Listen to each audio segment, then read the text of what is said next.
Pinaghahanda ni Pangulong Bongbong Marcos ang mga lokal na pamahalaan sa mga bagyong mananalasa kung pumasok ang La Nina. Sa kabila naman ng mga pagbaha, nais pa rin ng Pangulong matuloy ang pasukan sa Lunes. Nakatutok si Ivan Mayrina. Sa Mauban, Quezon, nagsagawa kanina ng situation briefing si Pangulong Bongbong Marcos. Bukod sa Mauban, nasa lanta rin sa lalawigan ng Quezon ang bayan ng Agdangan at Polillo. Lahat naman daw inaabutan na ng tulong. Sa gitna nito, pinaghahanda na ng Pangulo mga lokal na pamahalaan dahil simula pa lang anya ito ng mga bagyo ngayong taon.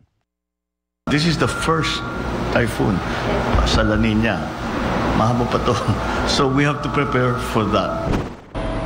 Mula sa Quezon, Rizal Province naman ang pinuntahan ng Pangulo. Mula sa Himpapawid, sinilip ng Pangulong lawak ng pinsala. 4 na bayan doon ang pinakanasalanta. Ang San Mateo, Cainta, Montalban na apektado ng pag-apaw ng Marikina River at ang Tanay. 2 linggo pa lang ng pangunahan ng Pangulo ang inaugurasyon ng Upper Wawa Dam Project, isang flood control at water impounding project na makakatulong dapat sa pagkontrol ng baha sa Marikina at Rizal. It was empty and it would take 6 months for them to fill it up. As of now po, with the 2 days rain, it's almost filled up. 6 months supposedly, but not in 2 days. Just imagine kung wala yan. Narito po ang GMA Integrated News sa San Mateo Elementary School sa San Mateo, Rizal, isa sa pinagupit na mga pagbaha nitong mga nakaraang araw. At narito po si Pangulong Bongbong Marcos para personal na mag-abot ng ayuda sa ilan ng mga apektadong residente dito sa San Mateo.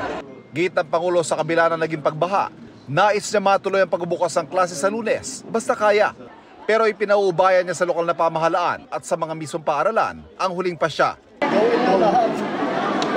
Buksan yung ang pagpasok, gawin nyo hanggat maaari kung kaya nyo buksan. Para sa GMA Integrated News, Ivan Mayrina, nakatutok, 24 oras.